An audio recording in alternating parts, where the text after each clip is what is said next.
Friends welcome to my channel. எல்லோரும் எப்படி இருக்கீங்க? எல்லாம் நல்லா இருப்பீங்க அப்படின்னு சொல்லி நம்புகிறேன். பாரிஜாதம் சீரியல் டிசம்பர் 24க்கான எபிசோட் ப்ரிவ்யூ தான் பார்க்க போகிறோம். அதுக்கு முன்னாடி நம்ம சேனலை சப்ஸ்கிரைப் பண்ணாமல் மறக்காமல் சப்ஸ்கிரைப் பண்ணுங்கள். பக்கத்தில் இருக்க பெல் ஐக்கானையும் கிளிக் பண்ணுங்கள். என்ன நடக்குதுன்னு பார்த்தீங்கன்னா, என்னடா இப்படி ஆச்சு அப்படின்னு சொல்லிட்டு ஆயிடுச்சு. இசையும் விஷாலும் சேர்ந்தது ஒரு பக்கம் சந்தோஷமாக இருந்தாலும், இந்த ஸ்ரீஜாவை போய் கல்யாணம் பண்ணிக்கிட்டாரு. விஷாலோட அண்ணன் ராகவ் கல்யாணம் பண்ணிக்கிட்டாரு. பாவம் இது வர்ஷினியோட நிலைமை என்னாச்சு? பாவம் அவங்க 2 பேரும் இசைய சேர்த்து வைக்கணும் விஷாலோட அப்படின்னு நினச்சி, இப்போ வர்ஷினி ரொம்பவே பாவம் அவங்க.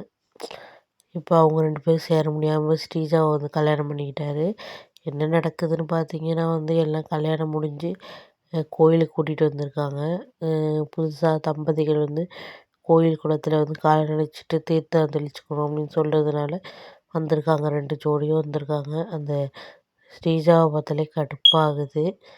அவள் வேடிக்கிட்டே இது இசையை தள்ளிவிட பார்க்குறா. அப்போ பார்த்தீங்கன்னா நம்ம விஷால் பிடிச்சிடுறாரு. பார்த்துக்கிட்டு இருக்க நம்ம விஷாலோட தங்கச்சி சொல்கிறாங்க, அப்படியே 2 பேரையும் பார்த்தா சினிமாவில் பார்க்குற மாதிரியே இருக்குது அப்படின்னு சொல்கிறாங்க.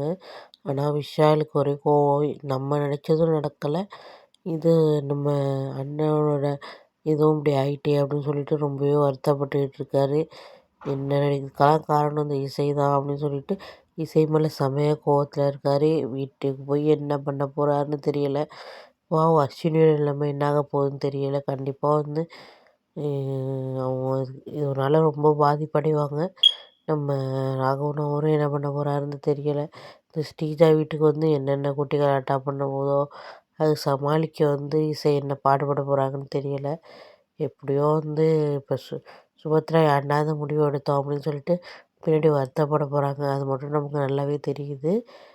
இது ஆனால் இப்போக்கி இதை காட்ட மாட்டாங்க. ஸ்ரீஜாவை பற்றி உண்மை கொஞ்சம் நாள் கழித்து தான் காட்டுவாங்க ஃப்ரெண்ட்ஸ். Okay bye. தேங்க்யூ.